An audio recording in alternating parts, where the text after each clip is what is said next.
بسم الله الرحمن الرحيم الحمد لله رب العالمين والصلاة والسلام على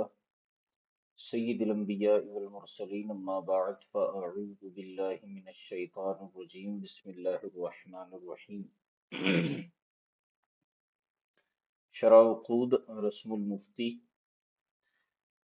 اس کے اسباق ہمارے چل رہے ہیں اور آج ہمارا سبق نمبر 41 ہے 41۔ الحمدللہ اس کتاب کے ہمارے 40 اب تک لیکچرز ہو چکے ہیں اور انشاءاللہ الکریم مزید بھی یہ کتاب چلتی رہے گی اور نصف سے زائد یہ کتاب ہو چکی ہے اور کوشش یہی رہے گی کہ اس میں ہم ابحاث کا احاطہ کرتے ہوئے اس کو جلد از جلد پائے تکمیل تک پہنچائیں، کیونکہ اس کے علاوہ بھی ہماری کتابیں ہیں اور اس میں ہی ہمیں بحث کرتے کرتے کافی دن ہو چکے ہیں۔ اگر ہم صرف اسی کتاب میں ہی بحث کریں گے تو پھر جو دیگر کتابیں ہیں وہ مکمل ہونے سے رہ جائیں گی۔ بہرحال جو ہمارے اسباق اب تک چلے ہیں،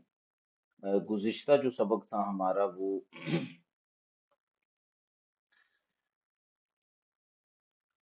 کچھ علماء کے طریقہ کار کے اعتبار سے ہم نے گفتگو کی تھی۔ امام قاضی خان اور اس کے علاوہ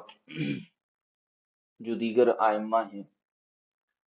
ان کے کلام کے حوالے سے منتقل ابحر اور امام قاضی خان اور اس کے علاوہ صاحب ہدایہ اور دیگر فقہا کی عادت قول راجح کو بیان کرنے کے حوالے سے یہ ہماری گفتگو ہوئی تھی، اور امید ہے کہ طلبہ کرام کو یہ چیز سمجھ میں آئی ہوگی، اور میں یہ بھی امید کرتا ہوں کہ طلبہ کرام اس کو جو ہے وہ صحیح معنی میں لیتے ہوئے اچھے انداز میں اس کی دہرائی کریں گے، اور جب کتب فقہ کا مطالعہ کریں گے تو جو اصول اور قواعد یہاں پر علامہ شامی رحمہ اللہ تعالی نے بیان کیے ہیں ان کا التزام کریں گے۔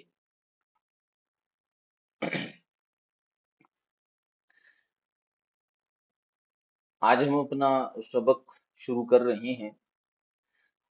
ارشاد فرمایا وحیث ما وجدت قولین وقد صحح واحد فذاک المعتمد بنحو ذا الفتوى علیہ الاشبہ والازہر المختار ذا والاوجہ او الصحیح والاصح آکد منہ وقیل عکسہ المؤکد کذا به یفتى علیہ الفتوى وذانی من جمیع تلک الاقوال۔ بہت آسان اور ایک خوبصورت سبق ہے۔ قول راجح کے حوالے سے ہی ہے کہ اس میں ہمیں قول راجح کو سمجھنے اور اس کو دیکھنے کا کیا انداز ہونا چاہیے۔ فرماتے ہیں وحیث ما وجدت قولین وقد صحح واحد فذاک المعتمد۔ وحیث ما اور جہاں بھی وجدتا تم پاؤ قولین دو طرح کے قول، کسی مسئلے میں دو اقوال پاؤ، وقد صحح واحد تو پھر ان دو اقوال میں سے جس قول کی تصحیح بیان کر دی گئی ہو فذاک المعتمد تو وہی قول معتمد ہے، قابل اعتماد ہے، اسے لیا جائے گا۔ کسی بھی مسئلے میں دو یا دو سے زائد قول تمہیں ملیں اور جس قول کی تصحیح بیان کی جائے اس کو لے لو، وہی معتمد ہے۔ اب معتمد کیسے ہوگا، کن کلمات کے ذریعے پتہ چلے گا؟ فرمایا بنحو ذا الفتوى علیہ الاشبہ والازہر المختار ذا والاوجہ۔ فرماتے ہیں جیسے مثال کے طور پر ذا الفتوى علیہ، جیسے کہ فقہا کہیں گے الفتوى علیہ، کہ اس پر فتویٰ ہے۔ اسی طرح کہیں گے الاشباہ، یہ زیادہ جو ہے وہ مناسب ہے، یا جو ہے یہ روایتوں کے زیادہ مشابہ ہے۔ والاظہر، یہ زیادہ صریح اور واضح ہے۔ المختار، اسی کو اختیار کیا گیا ہے۔ اور اسی طرح الاوجہ، یہ دلیل کے اعتبار سے زیادہ مضبوط ہے۔ تو یہ وہ ہیں کہ مختار اور مفتہ بہ قول اور قول صحیح کی علامات ہیں، کہ فقہا کہیں کہیں گے کہ الفتویٰ علیہ، اس قول پر فتویٰ ہے۔ دو قولیں بیان کریں گے، کے بارے میں کہیں گے کہ الفتویٰ علیہ، یا فلاں قول جو ہے اشباہ ہے، فلاں قول اظہر ہے، فلاں قول مختار ہے، فلاں قول اوجہ ہے۔ یہ آپ کو علامتیں بتائیں گی، یہ اقوال کے ذریعے آپ کو پتہ چلے گا کہ یہ قول صحیح ہے۔ یا پھر فرماتے ہیں اب الصحیح والاصح عاقد منہ وقیل عکسہ المؤکد، یا پھر فقہا کہیں گے الصحیح، ٹھیک ہے، اس سے اس کی تصحیح کی جائے گی کسی قول کی، یا جو ہے کہا جائے گا الاصح کہ یہ قول زیادہ صحیح ہے۔ تو فرماتے ہیں والاصح عاقد منہ، صحیح اور اصح میں زیادہ جو تاکید والا قول ہے وہ ہے اصح۔ یعنی بعض اوقات یوں ہوگا کہ دو قول بیان کریں گے اور کہیں گے کہ قول اول صحیح ہے اور قول ثانی جو ہے اصح ہے، تو اس کا مطلب ہوگا کہ قول ثانی صحیح ہے، ٹھیک ہے، کیونکہ اصح جو ہے یہ زیادہ تاکید والا ہے بمقابلہ صحیح کے۔ وقیل عکسہ المؤکد، اور بعض فقہا فرماتے ہیں نہیں، اس کا برعکس زیادہ موقد ہے، یعنی صحیح کہنا اصح سے زیادہ موقد ہے۔ بعض نے یہ کہا ہے کہ اصح کہنا صحیح سے زیادہ موقد ہے، اور بعض نے کہا ہے کہ صحیح کہنا یہ اصح سے زیادہ موقد ہے۔ بہرحال دونوں صورتیں پائی جا سکتی ہیں۔ کذا بہ یفتیٰ علیہ الفتویٰ وذانی من جمیع تلک الاقویٰ، اور اسی طرح بہ یفتیٰ کہنا یہ بھی مفتہ بہ قول کی علامت ہے، اور علیہ الفتویٰ کہنا یہ بھی مفتہ بہ قول کی علامت ہے۔ وذانی من جمیع تلک الاقویٰ، اور یہ والے جو کلمات ہیں بہ یفتیٰ یا علیہ الفتویٰ، یہ دیگر تمام جو کلمات تصحیح ہیں ان سے زیادہ قوی تر ہیں، اقویٰ ہیں۔ یعنی اب آپ اندازہ لگا لیں کون سے اقوال بیان کیے ہیں۔ الفتویٰ علیہ نمبر 1، ان کو نوٹ کر لیں، الفتویٰ علیہ۔ نمبر 2 الاشبہ، نمبر 3 الازہر، نمبر 4 المختار، ال اور نمبر 5 الاوجہ، نمبر 6 صحیح، نمبر 7 اصح، ٹھیک، اور نمبر 8 بہ یفتیٰ، اور نمبر 9 علیہ الفتویٰ۔ نمبر 9 اقوال بیان ہوئے، 9 میں سے صحیح اور اصح کے بارے میں کہا کہ اصح زیادہ موقد ہے صحیح سے، بعض کے نزدیک صحیح زیادہ موقد ہے اصح سے، لیکن ان سارے کلمات کے اندر 9 کے 9 کلمات میں جو سب سے زیادہ قوی ہیں مفتہ بہ قول یا راجح قول کے لیے استعمال ہونے والے الفاظ، وہ بہ یفتیٰ یا علیہ الفتویٰ والے ہیں، یہ زیادہ قوی اور معتمد ہیں۔ ٹھیک ہو گیا۔ اب ہم آتے ہیں اشعار کی تشریح کی طرف۔ علامہ شامی رحمۃ اللہ تعالی علیہ ارشاد فرماتے ہیں علامات الافتاح و ترجیح بعضها علی بعض، کہ افتاح کی علامتیں اور بعض کی بعض پر ترجیح۔ قال فی آخر الفتاوی الخیریہ، فتاوی خیریہ کے آخر میں مصنف رحمہ اللہ تعالی نے ارشاد فرمایا وفی اول المزمرات، کی مضمرات کی ابتدا میں، مضمرات کے شروع میں یہ بات مذکور ہے۔ یعنی فتاوی خیریہ میں آخر میں اور مضمرات کے شروع میں یہ بات مذکور ہے۔ یہ مضمرات جو ہے وہ الجامع المضمرات والمشکلات شرح مختصر القدوری، قدوری شریف کی شرح ہے، المضمرات کے نام سے مشہور ہے، ویسے اس کا نام ہے جامع المضمرات والمشکلات۔ امام یوسف بن عمر الصوفی القادوری رحمۃ اللہ تعالی علیہ کی یہ کتاب ہے، یہ 9ویں صدی ہجری کے مصنف گزرے ہیں۔ وہ فرماتے ہیں کہ اما العلامات للافتاء، بہرحال افتاء کی جو علامات ہیں مفتبی قول کی، فقولہ، وہ فقہا کا یہ کہنا ہے، وعلیہ الفتویٰ وبہ یفتیٰ وبہ ناخذ وعلیہ الاعتماد وعلیہ العمل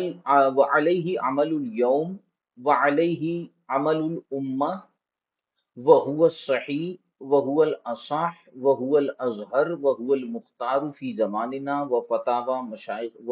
مشائخنا وهو الاشباہ وهو الاوجاہ وغیرها من الالفاظ المذکورة فی متن هذا الكتاب فی محلها فی حاشیۃ البزدوی۔ فرماتے ہیں کہ افتاء کی علامتیں کون کون سی ہیں؟ اب انہوں نے مزید بھی کچھ الفاظ استعمال فرمائے۔ کون کون سے استعمال فرمائے؟ علیہ الفتویٰ، بہ یفتیٰ، بہ ناخذ،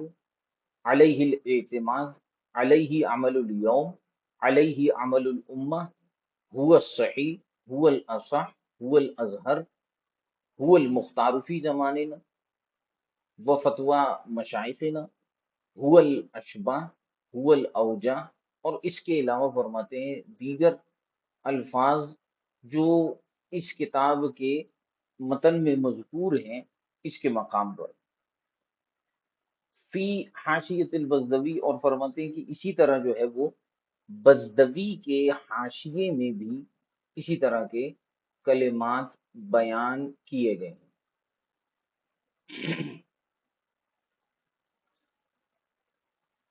اچھا، اعلیٰ حضرت رحمۃ اللہ تعالی علیہ کے حوالے سے بھی لکھا ہوا ہے، یعنی اس طرح کے اور کلمات۔ تو اعلیٰ حضرت رحمۃ اللہ تعالی علیہ نے جد الممتار علی رد المحتار میں جو آپ کی تعلیقات ہیں فتاوی شامی پر، اس میں آپ نے فرمایا کہ بہی اخذ علماؤنا، یہ بھی ایک قول ہے کہ بہی اخذ علماؤنا، فرمایا کہ وہوا احسن ما قیل ہوا اقرب الاقاویل الی الصواب هو الاحوط هو الارفق هو الاوفق هو الالیق، کہتے ہیں اس سے زیادہ ان سے مناسب یہ الفاظ ہیں بہی اخذ علماؤنا۔ تو اس طرح کے بھی الفاظ استعمال ہوتے ہیں کہ ہوا اقرب الاقاویل الی الصواب، یہ جملہ بھی کہا جاتا ہے، هو الاحوط کہا جاتا ہے، هو الارفق کہا جاتا ہے، هو الاوفق کہا جاتا ہے، یا هو الالیق، یہ الفاظ استعمال کیے جاتے ہیں۔ پھر علامہ شامی رحمۃ اللہ تعالی علیہ فرماتے ہیں وَبَعْضُ هَذِهِ الْأَلْفَاظِ أَعْقَدُ مِنْ بَعْضٍ، کہ ان الفاظ میں سے بعض الفاظ زیادہ تاکید والے ہیں دیگر الفاظ سے، یعنی بعض الفاظ کوئی لفظ دوسرے لفظ سے زیادہ تاکید والا ہوتا ہے۔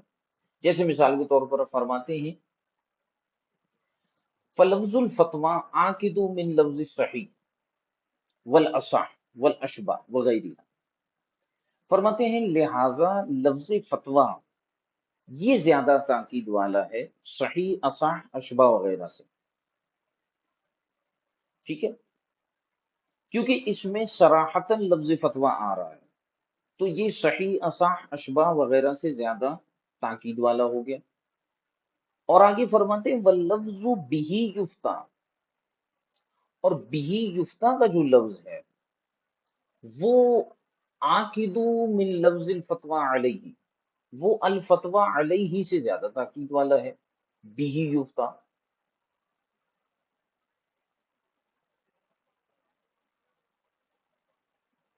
پھر اس کے بعد فرماتے ہیں کہ والاصح عاقد من الصحیح،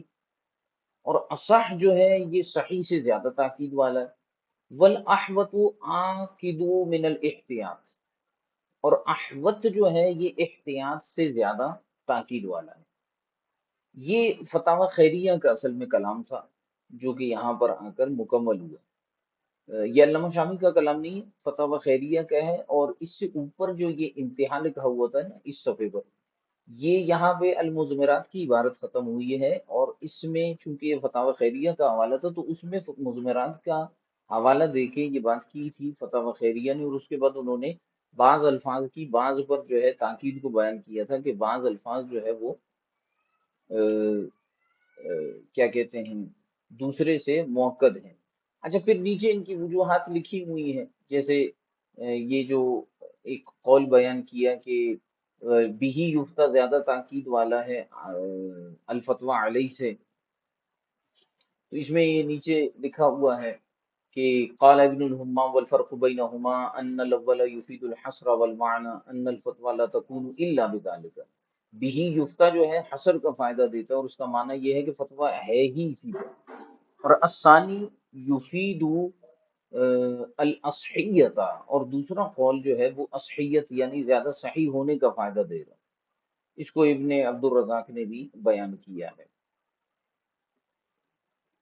اچھا، جو اصح ہے وہ صحیح سے زیادہ تاکید والا ہے، یہ قول بیان کیا تھا علامہ شامی نے بھی، اور اس قول کو جو ہے وہ اللہ آپ کا بھلا کرے یہاں پر علامہ یہ جو فتاوی خیریہ والے ہیں انہوں نے بھی بیان کیا تھا کہ اصح جو ہے یہ زیادہ تاکید والا ہے صحیح سے۔ تو یہ نیچے لکھا ہوا ہے ھذا هو المشہور عند الجمہور، جمہور کے نزدیک مشہور یہی ہے، لأن الاصح مقابل للصحیح، کیونکہ اصح صحیح کے مقابلے میں، یہ حاشیہ میں پڑھ رہا ہوں، لأن الاصح مقابل للصحیح، کیونکہ اصح صحیح کے مقابلے میں ہے، وہوا ای الصحیح مقابل للضعیف، اور صحیح ضعیف کے مقابلے میں آتا ہے۔ لیکن فی حواشی الاشباح للبیری، لیکن امام بیری نے اشباح والنظائر کے حاشیے میں کہا ہے ینبغی ان یقید ذلک بالغالب، کہ یہ غالب مقامات پر ایسا ہوتا ہے کہ اصح صحیح سے زیادہ موقد ہوتا ہے، لأن وجدنا مقابل الاصح الروایت الشاذہ کما فی شرح المجموع۔ بہرحال اب علامہ شامی خود صراحتاً یہ بات لے کر آتے ہیں کہ الصحیح عاقد من الاصح، کہ لفظ صحیح یہ زیادہ تاکید والا ہے اصح سے۔ اچھا، پیچھے اگر ہم اشعار کے اندر یہ بات دیکھیں تو وہاں پر علامہ شامی رحمۃ اللہ تعالی علیہ نے فرمایا تھا، یہ دیکھیے کہ اب صحیح والاصح عاقد، یا پھر صحیح اور اصح کے ساتھ جو ہے وہ قول کی صحت بیان ہوگی، لیکن اصح عاقد منہ، اصح جو ہے وہ صحیح سے زیادہ تاکید والا ہوگا۔ اب علامہ شامی رحمۃ اللہ تعالی علیہ فرماتے ہیں، یہاں پر ایک بات کو لے کر آ رہے ہیں، اور وہ اسی قول کی طرف اشارہ ہے کہ الصحیح عاقد من الاصح، کہ صحیح لفظ جو ہے یہ اصح سے زیادہ تاکید والا ہے۔ اس کی وجہ بیان کرتے ہیں، فرماتے ہیں لیکن فی شرح المنیہ فی بحث مس الصحف۔ اب ایک قول تو علامہ شامی نے اپنا مختار بیان کر دیا کہ اصح جو ہے یہ صحیح سے زیادہ تاکید والا ہے، لیکن فرماتے ہیں کہ غنیت المتملی شرح منیت المسلی میں بحث ہے مس مصحف کی، قرآن پاک کو چھونے کی بحث، اس کے مقام پر شرح المنیہ میں یہ بات کہی گئی ہے کہ والذی اخذناہ عن المشائخ، کہ وہ قول جو ہم نے مشائخ سے اخذ کیا ہے، یعنی وہ اس بحث کے اندر یہ بات بیان کر رہے ہیں بحث مس مصحف میں، کہ والذی اخذناہ عن المشائخ، وہ قول وہ بات جو ہم نے مشائخ سے اخذ کیا ہے، کہ انہ اذا تعارض امامانی معتبرانی فی التصحیح، کہ جب کسی مسئلے کے اندر اس کی تصحیح میں دو معتبر امام تعارض کریں، دو معتبر ائمہ کا تعارض ہو، یعنی معتبر سے مراد وہ ائمہ جو ائمہ ترجیح ہیں، جو ترجیح میں مشہور ہیں وہ کسی مسئلے کے ترجیح اور تصحیح کے اندر کیا کریں، تعارض کریں، یعنی ان کا اختلاف ہو، ایک کسی مسئلے میں ایک چیز کو جائز کہے، جائز ہونے کی تصحیح کرے، دوسرا ناجائز ہونے کی تصحیح کرے۔ فقال فقال احدهما، اور ان میں سے ایک کہے الصحیح کذا، کہ صحیح بات اس طرح ہے، وقال الاخر، اور دوسرا کہے الاصح کذا، کہ اصح یوں ہے، فالاخذ بقول من قال الصحیح، لہذا یہ مصنف رحمت اللہ تعالی علیہ، صاحب منیہ شرح المنیہ والے، وہ کہتے ہیں کہ اخذ کیا جائے گا اس کا قول کہ جس نے کہا ہے الصحیح، ٹھیک ہے، گویا کہ یہ جو ہے شرح المنیہ والے صحیح کو زیادہ تاکید والے کہہ رہے ہیں اصح سے۔ فالاخذ بقول من قال الصحیح اولا من الاخذ بقول من قال الاصح، جس نے یہ کہا ہے کہ صحیح ہے اس کے قول کو لینا زیادہ بہتر ہے اس کے قول سے جس نے کہا ہے کہ اصح ہے۔ لأن الصحیح مقابلہ الفاظ، یہ اس عبارت کو سمجھیے گا، وجہ بتا رہے ہیں، فرماتے ہیں کہ لأن الصحیح مقابلہ الفاسد، کہتے ہیں دیکھیں آپ ذرا کلمات کا تقابل کریں، ان کے اپوزٹ نکال کر دیکھیں، متضاد جس کو ہم کہتے ہیں اردو کی زبان میں بھی عربی میں بھی، جیسے دن کا تضاد ہے رات، رات کا دن، ٹھیک ہے، صبح کا شام، شام کا جو ہے وہ صبح، تو فرماتے ہیں صحیح کے مقابلے میں آتا ہے فاسد، اور اصح جو ہے اس کے مقابلے میں آتا ہے صحیح۔ جب ہم کہیں گے کہ یہ چیز صحیح ہے تو اس کے مقابلے میں کیا ہے، فاسد ہے، یعنی فاسد نہیں ہے، اور جب ہم کہیں گے کہ یہ اصح ہے تو اس کا مطلب ہے کہ یہ صحیح سے اونچے درجے کا ہے، یعنی اس کے مقابلے میں صحیح ہے۔ یعنی مثال کے طور پر ہم دو قول لیتے ہیں، اب ذرا مثال سے سمجھیے گا، کسی مسئلے کے اندر دو اقوال آ جائیں اور ایک قول کو میں کہوں یہ صحیح ہے، تو اس کا مطلب کیا ہوگا کہ اس کے سامنے جو قول ہے وہ غیر صحیح ہے، یعنی فاسد ہے، ٹھیک ہے۔ لیکن اگر میں کہوں کہ یہ قول اصح ہے اس سے، تو اصح جو ہے اس میں تفضیل کا صیغہ ہے، تو تفضیل میں آپ نے پڑھا ہوگا کہ دو چیزوں کے اندر جو ہے وہ کسی صفت کی زیادتی کی بنا پر ہم اس میں تفضیل کا استعمال کرتے ہیں۔ زید اکبر من بکر، زید بکر سے بڑا ہے، تو اکبر جو ہے وہ کس کے مقابلے میں آتا ہے کہ بھائی بکر بھی بڑا ہے لیکن زید اس سے زیادہ بڑا ہے۔ تو جب میں کہتا ہوں اصح ہے تو اس کا مطلب ہے کہ مقابلے والا جو قول ہے وہ صحیح ہے، اور یہ قول بھی صحیح ہے، لیکن جس قول کو میں اصح کہہ رہا ہوں اس میں صحت زیادہ ہے، تو اس میں تبدیل اسی لیے استعمال ہوتا ہے۔ یہ تو ایک صرف کا بڑا آسان سا صرف و نحو کا قاعدہ ہے۔ تو آپ فرماتے ہیں شرمونیہ والے کہ صحیح کے مقابلے میں فاسد آتا ہے، ٹھیک ہے، اور اصح کے مقابلے میں صحیح آتا ہے۔ اور بھی اس کی مثالیں بن سکتی ہیں، کوئی شخص جو ہے وہ آپ کے پاس آتا ہے، وہ کہتا ہے حضور میں نے نماز میں یوں کیا، تو آپ کہتے ہیں آپ کی نماز صحیح ہے، اس کا مطلب کیا ہے کہ فاسد نہیں، فساد کے مقابلے میں آپ نے کہا، کیونکہ اگر فاسد ہوتی تو آپ کہتے ہیں کہ فاسد ہے۔ اچھا، اگر کوئی شخص آپ کے سامنے مسئلہ بیان کرو اور آپ کہیں کہ آپ نے بہتر کیا،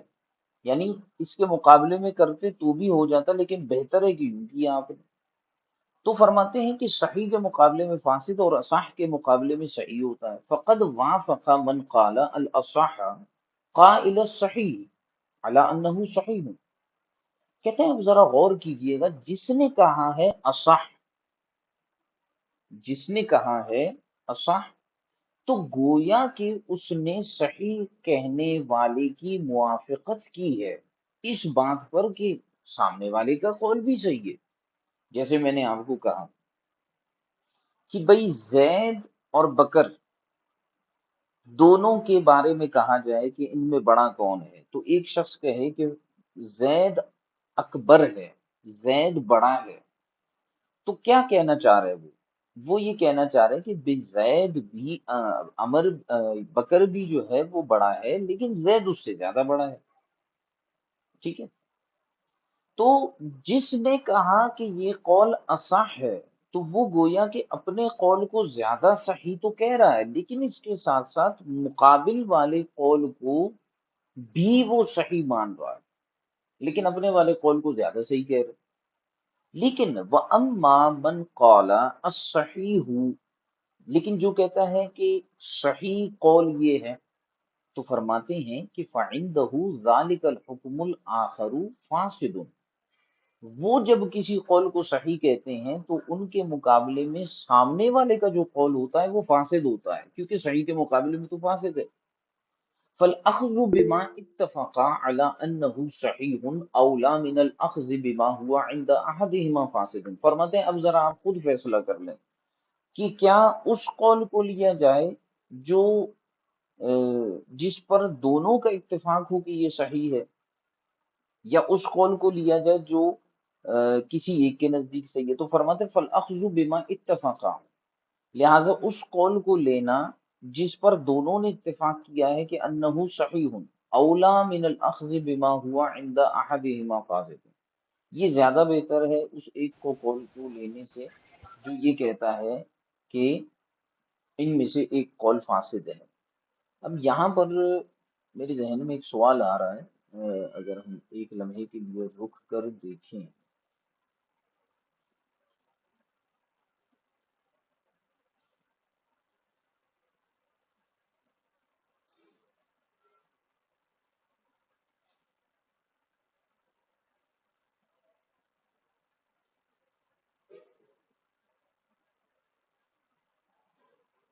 عبارت میں مجھے کچھ گڑبڑ نظر آ رہی ہے۔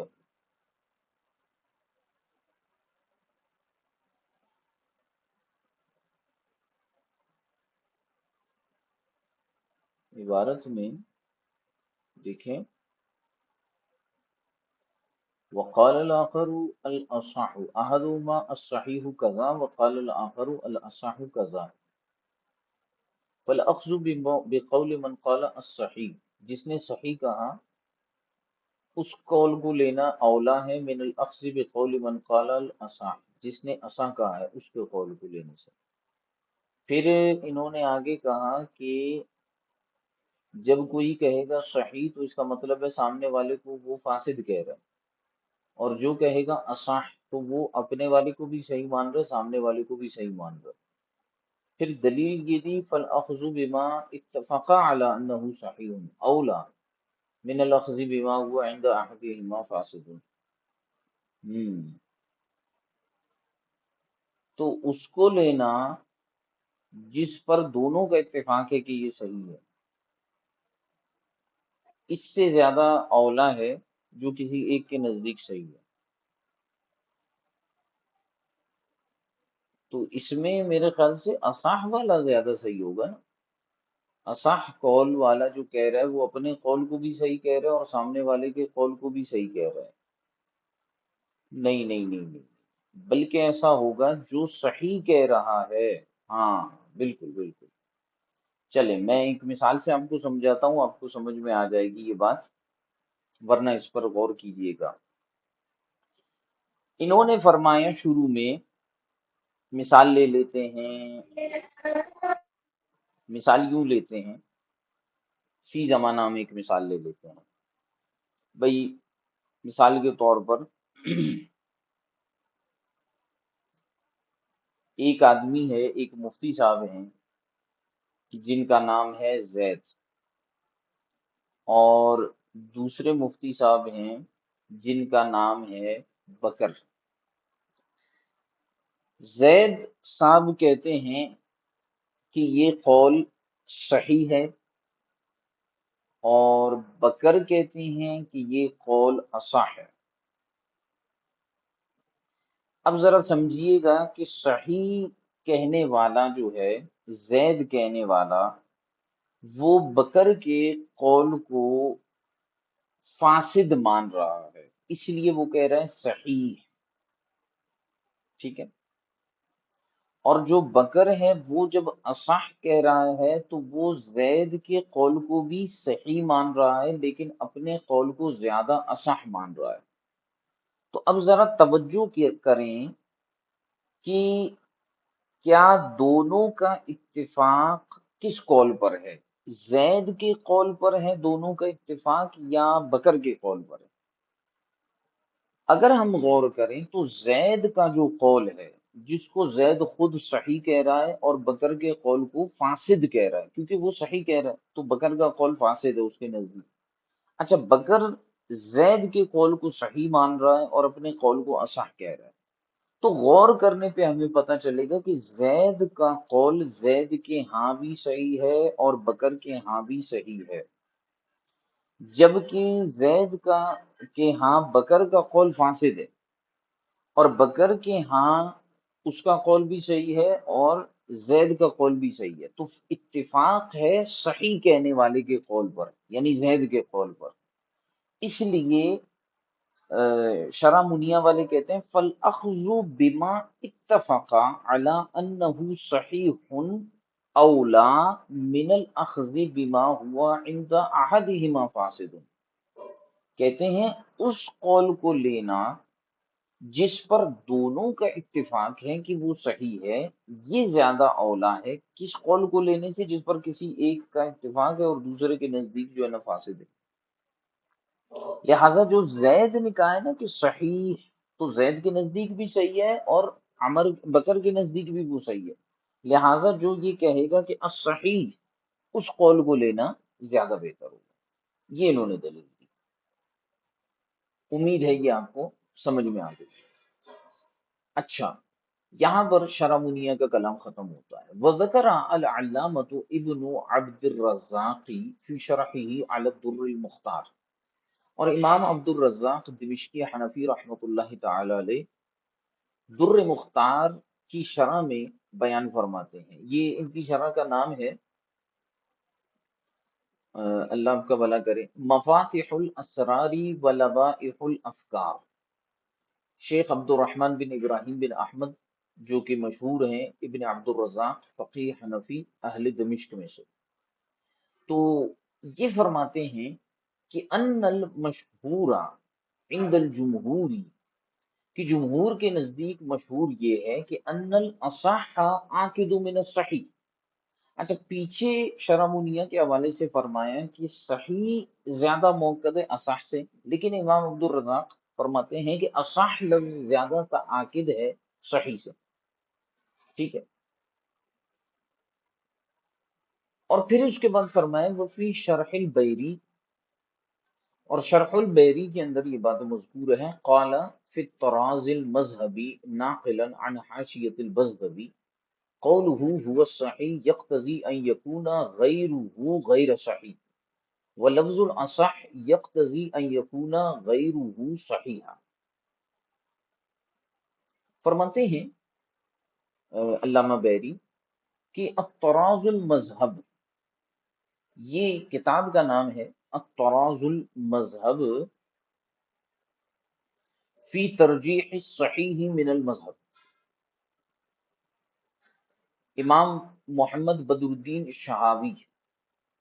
جو کہ امام ملا علی قاری رحمہ اللہ تعالی کے شیوخ میں سے ہیں، انہوں نے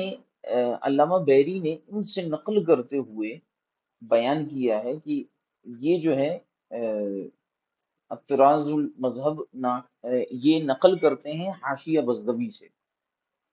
حاشیہ بزدوی میں کیا لکھا ہوا ہے کہ هو الصحیح یقتضی ان یکون غیرہ غیر صحیح، کہ هو الصحیح اس بات کا تقاضا کرتا ہے کہ جو اس کا غیر ہے، اس کے مقابلے میں ہے، وہ غیر صحیح ہو۔ وَلَفْظُ الْأَصَحِّ يَقْتَضِي أَن يَكُونَ غَيْرُهُ صَحِيحًا، اور اصح لفظ چونکہ اس میں تبدیل کا ہے، یہ اس بات کا تقاضا کرتا ہے کہ جو اس کا غیر ہے وہ بھی صحیح ہو، لیکن یہ زیادہ صحیح ہے۔ تو فرماتے ہیں کہ اقول، اب یہ امام بیری کا قول ہے، آپ فرماتے ہیں کہ ینبغی ان یقید ذلک بالغالب، یہ میں نے حاشیے میں بھی کچھ دیر پہلے پڑھا کہ وہ فرماتے ہیں بہتر یہ ہے کہ اسے غالب کے ساتھ مقید کیا جائے، کہ اکثر اس طرح ہوتا ہے، لأننا وجدنا مقابل الاصح روایت شاذۃ کما فی شرح المجمع، فرماتے ہیں کہ اس میں یہ چاہیے کہ اس قاعدے میں ہم غالب کے ساتھ اس کو مقید کریں، اکثر کے ساتھ اس کو مقید کریں، کیونکہ فرماتے ہیں انا وجدنا، ہم نے دیکھا ہے کس چیز کو، اصح کے مقابلے میں ایسی روایتوں کو جو شاذ ہوتی ہیں، لأننا وجدنا مقابل الاصح الروایت الشاذۃ کما فی شرح المجمع، جیسا کہ شرح المجمع میں بھی اس بات کو بیان کیا گیا ہے، المستجمع شرح المجمع، یہ مجمع البحرین کی شرح ہے، امام بدر الدین محمود بن قاضی شہاب الدین احمد بن موسیٰ بن احمد بن حسین بن یوسف بن محمود ابو محمد عینی مصری فقی رحمۃ اللہ تعالی علیہ، امام بدر الدین عینی جن کا مشہور نام ہے، ان کی کتاب ہے المستجمع شرح مجمع، تو انہوں نے یہاں پر کیا بات کی ہے کہ انا وجدنا مقابل الاصح اور روایت شاذ، آپ نے یہ کہا ہے نا کہ اصح تو وہ ہوتا ہے جس کے مقابلے میں صحیح ہو، تو کہتے ہیں ہم نے تو اصح کے مقابلے میں روایت شاذہ کو بھی دیکھا ہے، تو یہ قاعدہ کلیہ نہیں اکثریہ ہے۔ اچھا، پھر فرماتے ہیں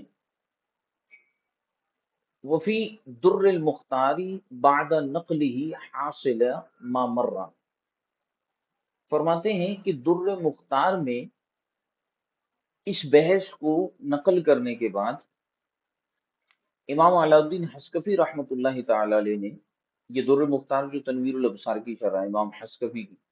اس میں انہوں نے فرمایا ثم رأیت فی رسالت آداب المفتیین،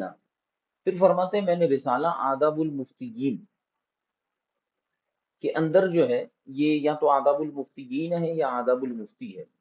فرماتے ہیں میں نے اس میں دیکھا کہ اذا زجلت روایت فی کتاب معتمد بالاصح، فرماتے ہیں کہ جب کسی کتاب میں کسی روایت کو، کسی معتمد قابل اعتبار کتاب میں کسی روایت کو لایا جائے اصح کہہ کر، اول اولا اول ارفق او نحویہ، یا پھر اولا کہہ کر یا ارفق کہہ کر یا اسی طرح کے الفاظ بیان کر کے کسی معتمد کتاب میں کسی روایت کو لایا جائے، فَلَهُ أَن يُفْتِيَ بِهَا، تو پھر مفتی کے لیے یہ لازم ہے کہ وہ اسی پر فتویٰ دے دے، کہ جب کسی کتاب میں اصح اولا ارفق کہہ کر کسی قول کو بیان کیا جائے تو مفتی کے لیے لازم کیا ہے کہ وہ اسی پر فتویٰ دے دے، وَبِمُخَالِفِهَا أَيْضًا أَيًّا شَاءَ، اور فرماتے ہیں اس کے مخالف پر بھی فتویٰ دے سکتا ہے مفتی جب وہ چاہے۔ تو یہاں سے کیا کہنا چاہ رہے ہیں کہ اصح کے مقابلے میں جیسے ہم نے کہا کہ صحیح ہوتا ہے، تو اس لیے فرماتے ہیں اصح اولا ارفق اور اس طرح کے جو الفاظ ہیں، جو اس میں تبدیل کے اکثر الفاظ ہیں، تو ان میں کیا کیا جائے گا کہ مفتی کو اختیار ہے کہ وہ جو ہے اس پر فتویٰ دے، یا کبھی اگر وہ چاہتا ہے تو اس کے برخلاف پر بھی فتویٰ دے۔ وَإِذَا زُيِّلَتْ بِالصَّحِيحِ أَوِ الْمَأْخُوذُ بِهِ أَوْ بِهِ يُفْتَىٰ أَوْ عَلَيْهِ الْفَتْوَىٰ، لیکن اگر کسی روایت کو ان الفاظ کے ساتھ لایا جائے، کون سے الفاظ ہیں؟ صحیح، ماخوذ بھی، یفتہ یا علیہ الفتویٰ، تو فرماتے ہیں لم یفتی بمخالف، ہاں تو پھر مفتی اب اس کے مخالف پر فتویٰ نہیں دے گا، الا اذا کان فی الہدایت مثلا هو صحیح، مگر فرماتے ہیں کہ جیسے اگر ہدایت شریف میں مثال کے طور پر ایک مسئلہ مذکور ہو اور اس میں کہا جائے کہ وہ صحیح، ٹھیک ہے، وہ فی الکافی بھی مخالفی ہی ہوا صحیح، لیکن کافی میں اس کے برخلاف کو کہا جائے صحیح۔ اب دیکھیں انہوں نے فرمایا علامہ حسکفی نے کہ اگر کسی کتاب، ایک کتاب میں ایک قول ہو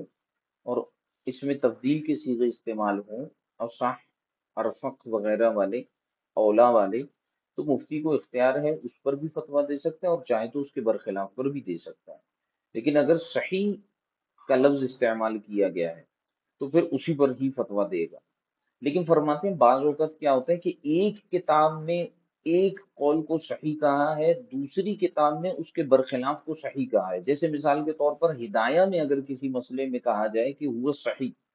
لیکن الکافی کے اندر آپ جائیں تو اس کے برخلاف قول پر کہا جا رہا ہے کہ وہ صحیح، ٹھیک ہے۔ یہ امام حاکم کی یا امام نصفی کی کافی مراد لے رہے ہیں۔ بہرحال جو بھی ہو، یہ ایک مثال ہے کہ ہدایہ میں ایک مسئلے کو صحیح کہا اور کافی میں اس کے برخلاف کو صحیح کہا۔ فرماتے ہیں فیخیر، تو اب بھی اسے اختیار ہے، کیونکہ دو معتمد کتابوں میں دو مخالف اقوال کو صحیح کہا گیا تو اب مفتی کو اختیار ہوگا۔ لیکن ایک ہی کتاب میں یا ساری کتابوں میں صرف ایک قول کو صحیح کہا ہے تو اب اسی پر فتویٰ ہوگا۔ لیکن اگر ساری کتابوں میں یا ایک کتاب میں ایک ہی طرح کے قول کو اصح کہا گیا ہے تو اب اختیار ہے کہ اس پر فتویٰ دے یا اس کے برخلاف پر۔ تو فرماتے ہیں کہ اگر ایک کتاب میں ایک قول صحیح ہے اور دوسری میں اس کا برخلاف صحیح بیان کیا گیا، فیخیر فیختار الاقوى عنده، تو اسے اختیار ہے اور وہ اختیار کرے گا اس قول کو جو زیادہ قوی ہوگا اس کے نزدیک، والالیق والاصلح، جو زیادہ مناسب ہوگا، جو زیادہ پسندیدہ ہوگا، اس کو وہ اخذ کرے گا۔ انتہا، فرماتے ہیں یہاں پر یہ کلام ختم ہوا، یعنی در مختار کی عبارت مکمل ہوئی، فلیحفظ، اس کو یاد رکھو۔ اور پھر اس کے بعد دوبارہ انتہا فرمایا کہ یہاں پر جو ہے وہ جو دوسری کتاب تھی اس کا جو ہے وہ قول بھی یہاں پر مکمل ہوا۔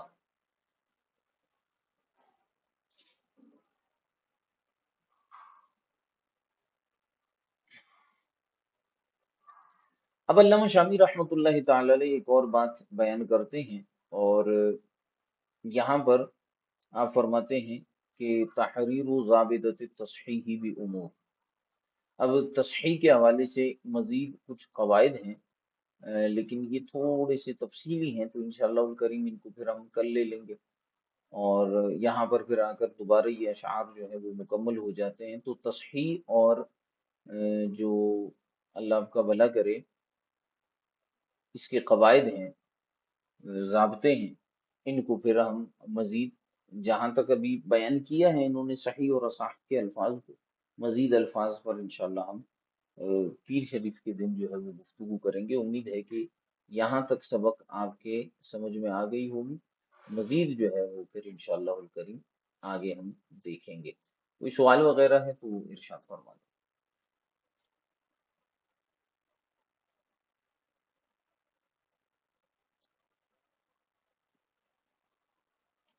جی جناب، کوئی سوال ہے آپ میں سے کسی کا؟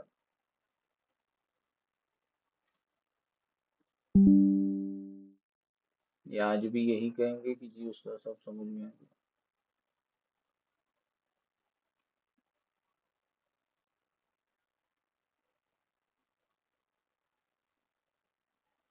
ہدایہ اور کافی کے متعلق دوبارہ بتا دیں آخر عبارت۔ یہ مثال کے طور پر سمجھایا ہے کہ اس ضابطے کو دوبارہ سمجھیے۔ فرمایا کہ اگر کسی معتمد کتاب میں کسی قول کے بارے میں صیغہ تفضیل کے ساتھ یوں بیان کیا گیا کہ ھذا اصح، ھذا اولا،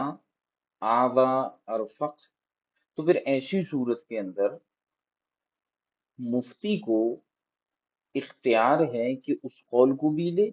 یا اس کے مقابلے میں اس کے برخلاف جو قول ہے اس کو لے لے۔ کب؟ جب کہ اصح بیان کیا گیا، یعنی اس میں تبدیل کے ساتھ، کیونکہ پیچھے وجہ بتائی تھی کہ اصح جو ہوتا ہے اس کے مقابلے میں صحیح آتا ہے، تو مفتی کو اختیار ہے کہ اصح کو لے یا صحیح کو لے۔ لیکن فرماتے ہیں کہ اگر کہیں پر صحیح کو بیان کیا جائے کہ ہاذا صحیح، تو پھر ایسی صورت میں مفتی کو اختیار نہیں ہے کہ اس کے مخالف قول کو لے۔ ہاں، اس میں ایک استثنائی صورت آ سکتی ہے اور وہ یہ ہے کہ مثال کے طور پر ہدایہ شریف میں ایک قول کو کہا صحیح، اور کافی کے اندر اس کے برخلاف قول کو کہا گیا صحیح۔ تو اب دیکھیے دونوں قولوں کو کہا جا رہا ہے کہ صحیح، تو ایسی صورت میں فرماتے ہیں پھر ہم کیا کریں گے کہ ہم جو ہے وہ اللہ آپ کا بھلا کرے مفتی کو اب بھی اختیار دیں گے، اور اسے کہیں گے کہ جناب والا آپ جو ہے مختار قول، آپ اس قول کو اختیار کریں جو آپ کے نزدیک زیادہ قوی سمجھ میں آتا ہے، جس کی دلیل زیادہ پختہ ہے، جو زیادہ مناسب ہے، آپ اس کو اختیار کر لیں۔ سمپل سی بات۔ صحیح اور اصح کے حوالے سے زید بکر کی مثال دوبارہ سمجھا دیں، یہ آپ لیکچر میں سمجھیے گا، ریکارڈ ہو چکا ہے، ریکارڈنگ میں اس کو سن لیجئے گا، انشاءاللہ آپ کو سمجھ میں آ جائے گا۔ صحیح جو ہے ہوتا ہے وہ اس کے مقابلے میں اللہ کا بھلا کرے فاسد ہوتا ہے، اور اصح کے مقابلے میں صحیح ہوتا ہے۔ اصح والا یہ کہتا ہے نا کہ میرا قول زیادہ صحیح ہے، سامنے والے کا قول بھی صحیح ہے، اور صحیح والا یہ کہتا ہے کہ میرا قول صحیح ہے، سامنے والے کا فاسد ہے۔ تو فرماتے ہیں کہ پھر ہم اصح والے کے قول کو جو ہے وہ نہیں لیں گے، کیونکہ ہم یہ دیکھیں گے کہ اصح والا اپنے قول کو صحیح مان رہا ہے اور سامنے والے کو بھی مان رہا ہے، لیکن صحیح والا جو ہے وہ اس کا قول جو ہے، اس کے قول کو اگر ہم دیکھیں، اس کا قول وہ ہے جس کو اصح والا بھی صحیح مان رہا ہے، جبکہ اصح والے قول کو صحیح والا صحیح مان ہی نہیں رہا۔ ٹھیک ہے، تو اس لیے صحیح کا جو صحیح کہنے والے کا جو قول ہے وہ اس پر دونوں کا اتفاق ہے، صحیح والے کا بھی اصح والے کا بھی۔ تو اس میں نے مثال دی تھی کہ مثال کے طور پر زید کا فتویٰ ہے کہ وہ کہتا ہے کہ یہ قول جو ہے وہ صحیح ہے، اور بکر کہتا ہے کہ یہ اصح ہے، تو زید کے قول میں زیادہ وزن ہے، کیونکہ اس پر زید بھی متفق ہے اور بکر بھی متفق ہے۔ جی اور کوئی سوال؟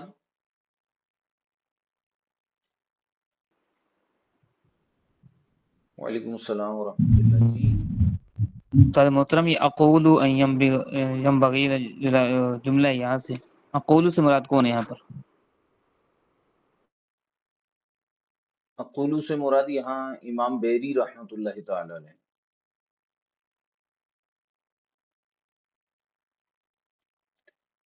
اقولو ینبغی ان یقید ذلک بالغالب، یہ پیچھے حاشیے وضاحت میں بھی فرما لکھا دیں ہوا ہے، یہ امام بیری تھوڑی رحمۃ اللہ تعالی علیہ کا قول ہے۔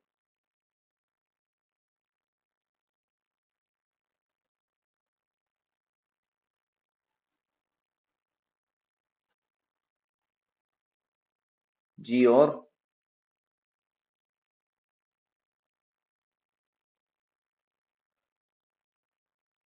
کوئی سوال؟